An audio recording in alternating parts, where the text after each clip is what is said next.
A paz do Senhor Jesus, meu irmão, minha irmã, meu amigo, minha amiga, seja muito bem-vindo mais uma vez aqui, a EBD com o pastor Júlio Bahia. Estou passando mais uma vez aqui no meu canal para estar compartilhando com você o ensinamento da lição que nós estamos estudando. Nós estamos estudando a lição Aviva a Tua Obra, o chamado das Escrituras ao quebrantamento e ao poder de Deus. Escrita pelo pastor e comentarista, o pastor Elinaldo Renovato. Então, irmão, nós estamos estudando essa lição maravilhosa. Temos falado ao nosso coração de uma maneira poderosa. Eu creio que vidas têm sido abençoadas. Eu creio que igrejas têm sido restauradas. Igrejas têm sido tocadas pelo poder da palavra de Deus. Eu creio que vidas têm feito uma reflexão, têm feito uma autoanálise acerca da sua vida espiritual. Eu sei que essa lição ela tem edificado a sua vida. Você, meu irmão, minha irmã, que já é inscrito no meu canal, compartilhe com outras pessoas para que assim elas possam conhecer o meu canal e junto possamos divulgarmos a palavra de Deus. Você que ainda não é inscrito, se inscreva, deixe um comentário, deixe um joinha, fale aquilo que você tem gostado das lições, se ela tem edificado, se ela tem abençoado a sua vida. Hoje é quinta-feira, infelizmente eu não vou poder estar online, ao vivo, estar dando a lição, mas eu estou gravando para deixar aqui no meu canal, para que você não possa perder a lição de número 10. Hoje nós vamos estudarmos a lição de número 10, que vai estar sendo dada agora neste próximo domingo, dia 5 de março, o avivamento na vida pessoal. A leitura bíblica em classe nos diz assim, está lá em Salmo 63, 63, 1 a 8. Ó Deus, Tu és o meu Deus, Tu és o meu Deus, de madrugada te buscarei. A minha alma tem sede de ti.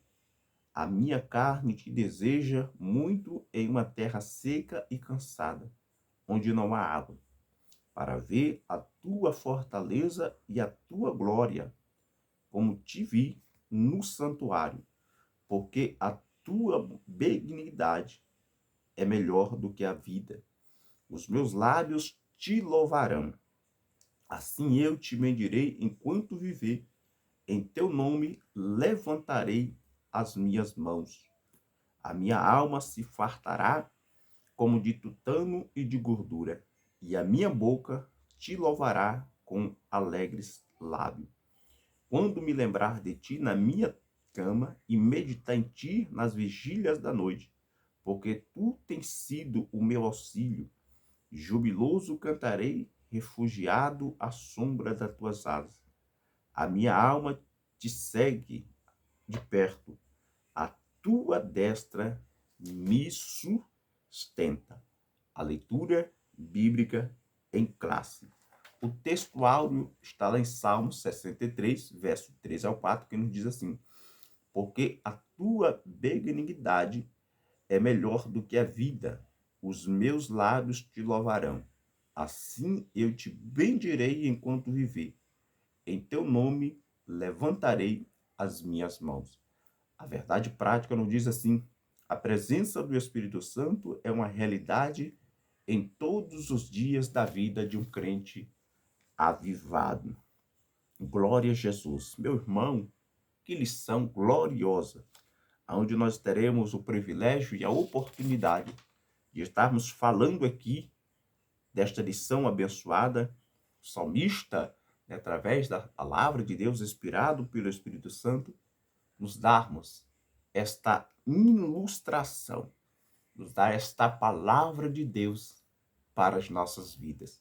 Que assim como o salmista também, nós possamos vivermos uma vida cheia de Deus. O primeiro tópico, o tema é o avivamento na vida do salmista. O segundo tópico, o avivamento espiritual do crente. E o terceiro tópico, a vida pessoal e familiar do crente avivado.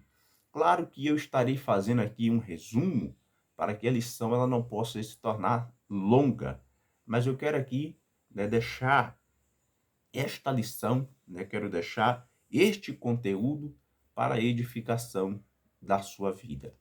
É esta palavra de Deus, irmão, esta lição, o avivamento na vida pessoal.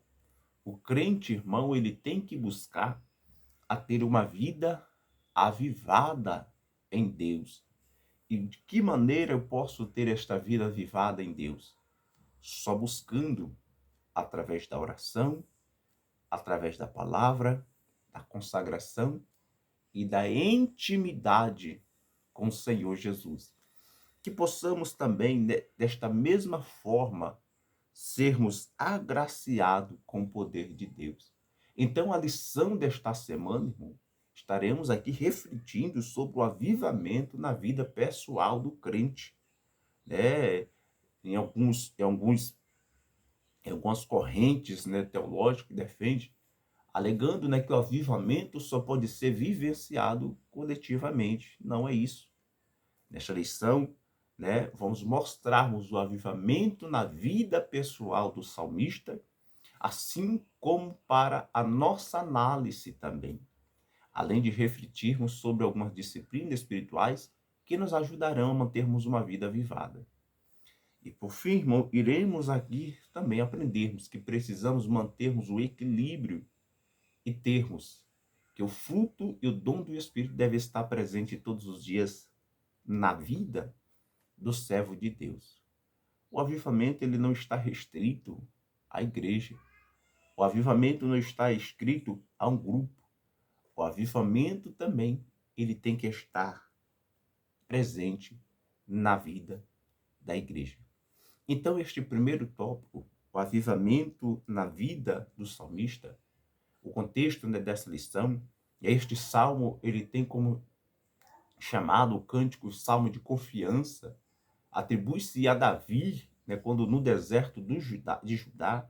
Isso tem sido interpretado, né, meu, com a fuga que Davi teve de Saul, né, ou de Absalão, seja qual for, né, as circunstâncias aqui. O salmo é uma expressão da profunda devoção, comunhão, dedicação e a vontade do eterno Pai. Nós vamos vermos aqui, ó Deus, tu és o meu Deus, de madrugada te buscarei. No verso de número 1. O salmista expressa a sua comunhão com Deus. A sua intimidade é demonstrada em seu relacionamento de profunda devoção e seu anseio pela sua presença. Buscar de madrugada, irmão, pode indicar, né, o sacrifício de uma vigília, né? Ou ele esteja usando aqui de uma metáfora, um momento de dificuldade. Nós vemos também no verso número 3 o salmista dizendo: a minha alma tem sede de ti. A minha alma te deseja muito em uma terra seca e cansada, onde não há água. Nesse texto, o salmista faz uso de elementos da natureza para descrever o seu clamor e anelo desesperado pela presença de Deus, irmão. Reconhecer a sua debilidade, sua fraqueza, sua humildade, sua condição diante de Deus, deixando claro que seu Deus é o maior bem da sua vida. Ter sede por Deus e sua presença é uma característica de um servo avivado. Nós devemos termos sede de Deus, devemos buscarmos a Deus. A pessoa que age desta forma é uma das características daquele que é avivado. Para ver a fortaleza e a tua glória como te vi no santuário, verso número 2. Por isso, irmão, por força da circunstância, né, o salmista estava distante do templo, né, no deserto. Entretanto, o seu coração desejava experimentar aqui o sobrenatural de Deus em sua vida. Deseja experiências profundas com Deus, é um indicativo de uma vida avivada. Aquele que deseja, aquele que busca ter uma vida de experiência com o Senhor, esse é um homem, esta mulher avivada. Porque a tua benignidade é melhor do que a vida. Os meus lábios te louvarão, verso de número 3. Para o escritor sagrado, o Senhor é a razão da sua existência. A benignidade de Deus se constitui um bem maior. Por isso, em gratidão, fará de todo o coração e vida um verdadeiro santuário de adoração e gratidão ao Senhor. A minha alma se fartará, verso de número 6, e a minha boca louvará com alegre lábios. Fé, esperança, confiança, gratidão, adoração são fruto de uma vida avivada por Deus. Não se pode demonstrar isso contra as expressões, irmão, sem que se tenha uma vida de intimidade, se tenha uma vida consagrada, se tenha uma vida de comunhão com o Senhor.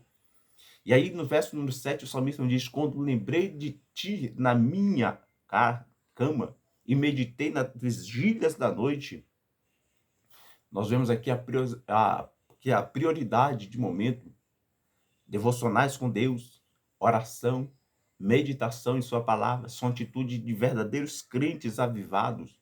Os salmistas sabiam que viver uma vida sem nutrir, né, da comunhão, da palavra de Deus seria o maior erro da sua disciplina. Por isso ele diz que a sua palavra era o motivo da alegria dele. Oh, glória a Jesus. No tópico de número 2, irmão, nós vemos aqui, né, as disciplinas, né, espirituais são os exercícios espirituais prescritos na Bíblia Sagrada, cujo objetivo maior é proporcionar intimidade singular com o Pai Celestial, levando-nos ao avivamento e mantendo nele com o fim de glorificar ao Senhor. Eis, né, algumas das atitudes que nós devemos termos para termos uma vida avivada. A oração. A vida, irmão, ela consiste de hábitos, tanto os bons quanto os maus. Os hábitos mais produtivos são fruto da disciplina, prática e aplicação.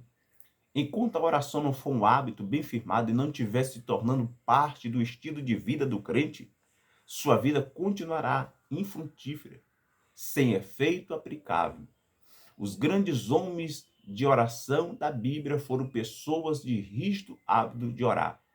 A Bíblia nos diz que o rei Davi escreveu: de tarde, de manhã e ao meio-dia, eu te clamarei e ele ouvirá a minha voz. Salmo 55, 17. Daniel também, irmão, a respeito de Daniel, né? Ele entrou em sua casa, mesmo sabendo do decreto, onde já havia janelas ali abertas para a banda de Jerusalém. A Bíblia nos diz que 3 vezes ao dia Daniel se punha de joelhos e orava e dava graça diante do Senhor, como antes o costumava fazer. Não foi algo opcional, não foi algo que o levou, não, foi como antes, como de costume Daniel fazia. Daniel, ele tinha um hábito de oração fixo e nenhuma circunstância da sua vida tinha permissão para interrompê-lo. Orações regulares, irmão, eram um costume habitual entre os judeus, pois estabelecia 3 períodos de oração para todos os dias, como no caso citado de Davi e de Daniel. Nos tempos, né, neotestamentários, esses horários eram às 9 horas da manhã, às 3 da tarde e ao pôr do sol. 9 horas da manhã, 3 horas da tarde e ao pôr do sol. Embora para alguns a prática, né, tivesse se tornando algo, né, rotineiro, deteriorando, né, para nada mais do que um ritual para alguns, né, está lá em Mateus capítulo 6, verso número 15, 5 até 16, para a igreja primitiva, os horários fixos de oração foram seguidos fielmente, né? Somos informados de que Pedro e João subiam ao templo à hora da oração nona. O apóstolo Paulo também exorta: orai sem cessar. 1 Tessalonicenses capítulo 5, verso número 17. A leitura da palavra também. Priorize, irmão, a leitura, a meditação das Escrituras, pois ela foi sempre uma atitude de grandes homens de Deus. No Antigo Testamento, Moisés destacou, né, em relação ao livro da lei, o terá consigo, nele lerá todos os dias da tua vida. Deuteronômio capítulo 17, verso 19. A Josué, o Senhor enfatizou que a meditação em sua palavra deveria ser constante. Não se aparte da tua boca o livro desta lei. Antes medita nele de dia e de noite. Josué, capítulo de número 1, verso número 8. O sucessor de Moisés, né, ele não fez apenas de modo pessoal, mas transmitiu também o povo. Está lá em Josué, capítulo 8, verso número 34 a 35. O salmista diz que a meditação diária das Escrituras é decorrente do prazer que nutre em relação à palavra de Deus. Antes tem o seu prazer na lei do Senhor e na sua lei medita de dia e de noite. 1 Salmo, capítulo 1, verso número 3. Salmo 119, verso número 47 também. Então, irmão, em teus preceitos meditarei e olharei para os teus caminhos, né? Salmo 119, verso número 15. No período pós-cativeiro, né, foi de extrema importância o comprometimento, né, dos sacerdotes como Esdras, né, contra a leitura e a meditação das Escrituras para a preparação espiritual, bem como para o ensino público, né, necessário para a restauração de Jerusalém. Novo Testamento também, irmão, o Senhor Jesus critica os religiosos de suas épocas. Não porque conhecia as Escrituras, nem o poder de Deus, né? Não conhecia, na realidade, as Escrituras e nem o poder de Deus. Mateus capítulo 22, verso número 29. Jejum, essa prática também vem desde o Antigo Testamento, onde o povo de Israel jejuava por diversas vezes.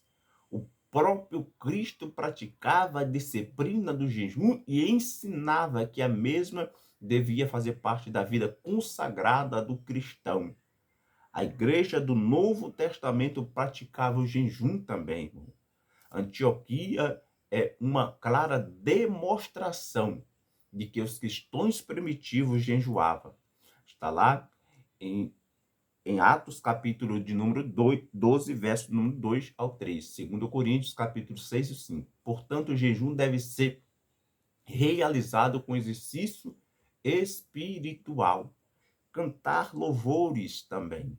O louvor a Deus deve fazer parte da disciplina espiritual, pois o apóstolo Tiago nos diz, se está alguém alegre, cante louvores.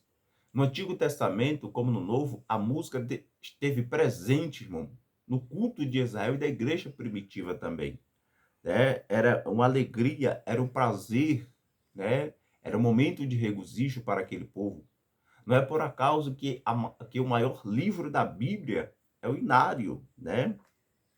O Salmo, né? O livro do Salmo. Uma das coisas também, irmão, que deve fazer parte da vida do crente avivado é o culto doméstico. O culto doméstico ele é definido como uma reunião de família sob a liderança dos pais cristãos com a finalidade de cultuar a Deus no lar. Muitas vezes nós temos sido negligentes, né, com esta prática.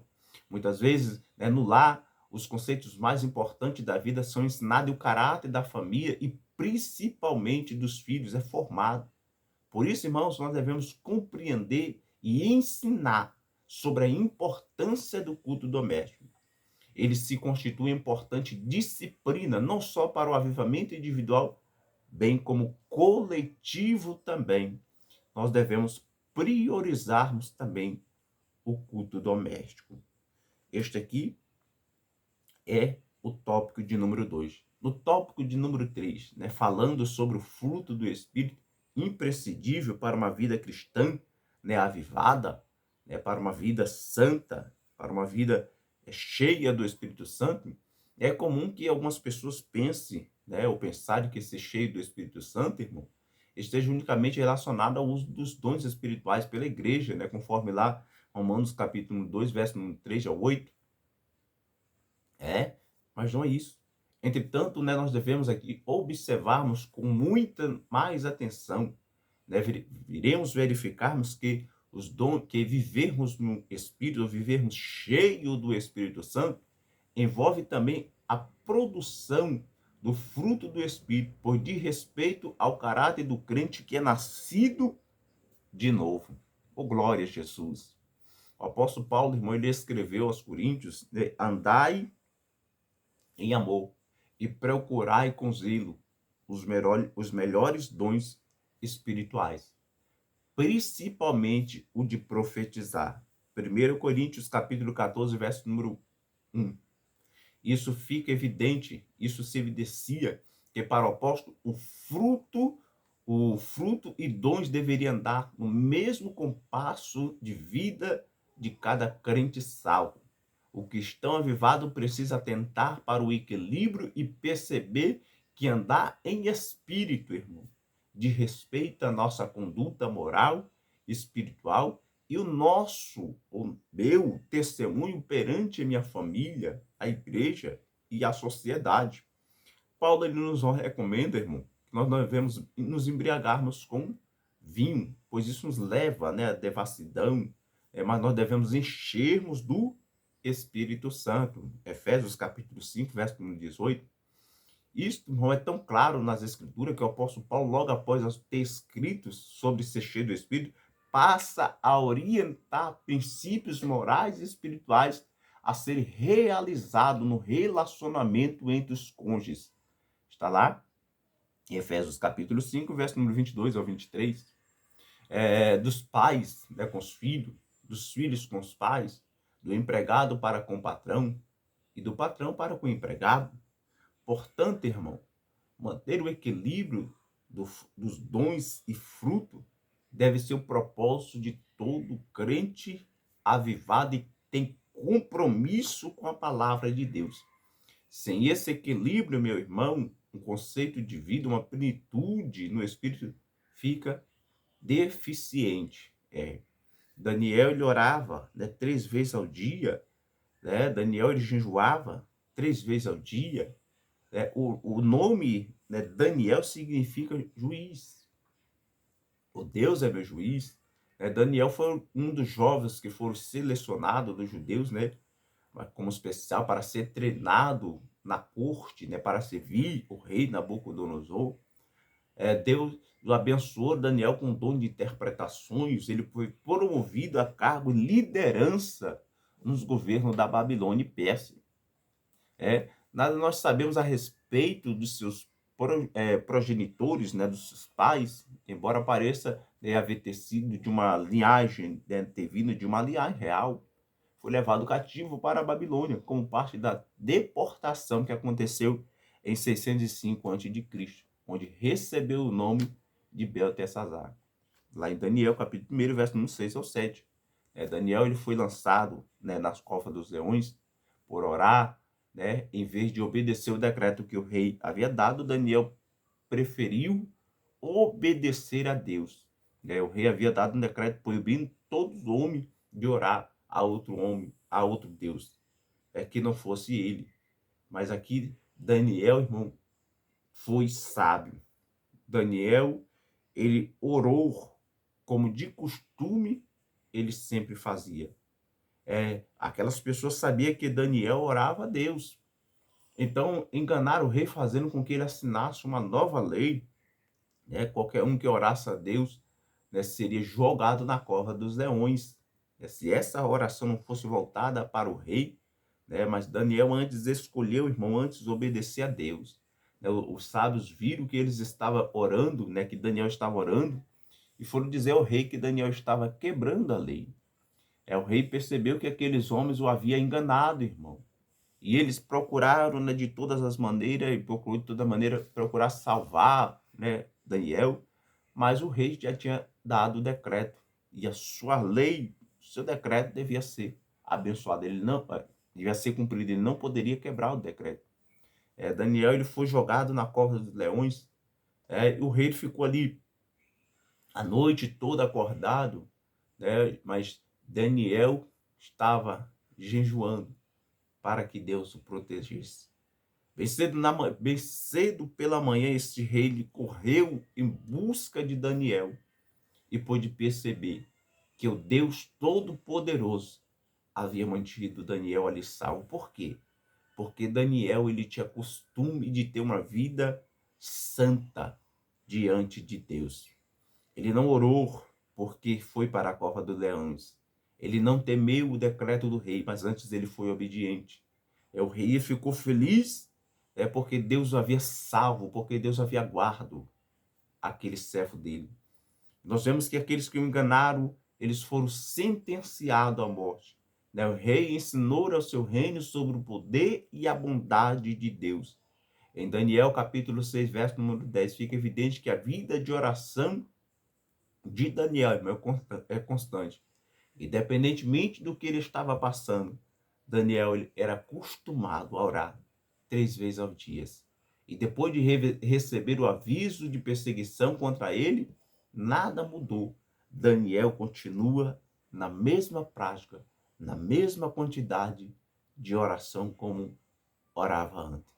Será que nós também temos mantido esta intimidade com Deus? Será que qual é a nossa quantidade de oração, assim como Daniel fazia? Será que as nossas orações, têm subido até o trono de Deus? Hoje, meu irmão, muitos crentes só oram quando tudo vai bom, quando tudo vai mal, na realidade. Isso é uma oração por interesse. Se coloque no lugar de Deus, irmão. É chato atender uma pessoa, muitas vezes, que você só sabe que vai deixar de orar no dia em que receber a vitória. Infelizmente, é dessa forma. Não é verdade? Mas é graças a Deus que o nosso Deus ele não leva em conta as nossas falhas, os nossos pecados. Deus ele sempre nos amou, Deus ele nos salvou. Há coisas que Deus ele quer realizar em nossas vidas. Mas entre tantas outras, irmão, nós devemos não apenas orarmos quando tudo vai mal, devemos orarmos também quando tudo vai bom, quando tudo vai bem. Devemos termos uma prática de oração constantemente. O que Deus quer ter conosco é um relacionamento sincero, verdadeiro e eterno, irmão. Se você não tem compromisso com Deus, não pode desejar que Ele tenha compromisso com você também. Se você não tem compromisso com Deus, você não pode desejar que Ele tenha compromisso com você também. Se você quer andar no Espírito, precisa ter compromisso com Deus, estabelecer horários para ficar com Deus. Tenha seus momentos de comunhão para orar e dar graça ao Senhor, como Daniel lhe fazia, irmão. Tenha momentos de intimidade com o Senhor. Se você talvez disser que não tem tempo para orar 3 vezes ao dia, então o que você está realmente dizendo é que isso não é importante para você, irmão. Pois quando uma coisa é importante para nós, sempre nós damos um jeito, sempre nós arrumamos um jeitinho. É verdade? Daniel era um homem ocupado, mas Daniel 3 vezes ao dia, Daniel orava. Se você estivesse muito doente, não correria para o hospital, procuraria cura, mas estamos falando de uma doença pior, irmão, que é a doença espiritual. Então corra para o hospital da comunhão com Deus. Se sua vida está de cabeça para baixo e você acha que a solução é o emprego, mais dinheiro, mais ajuda dos outros, você está errado. Nada disso vai resolver a sua solução. Nada disso vai resolver o seu problema. A solução é Deus, pois quem sabe você está passando por isso neste momento. Porque Deus está querendo chamar a sua atenção. Para você descer da oração, no jejum, na comunhão com Ele. E a resposta, irmão, é oração. Daniel ele orava 3 vezes ao dia, quando tudo estava indo bem. No momento da prova, ele não precisou orar o dobro do que costumava fazer, porque a comunhão que adquirimos ao orar com Deus é suficiente para enfrentarmos qualquer luta, qualquer tempestade, qualquer peleja. Ter contato constante com Deus, irmão, alimenta a nossa fé e ficamos inabaláveis. Não quero dizer que nós iremos ficarmos fortes, mas ficamos fortes porque Deus está conosco. Não espere que as coisas fiquem difíceis para você começar a orar. Comece a ter uma vida de oração agora, nesse instante, buscando a Deus. Seja um crente de verdade, que fala com Deus porque gosta, não porque ama, não porque está sendo pressionado pela circunstância, pelos ventos. Não, irmão. Oremos por um avivamento.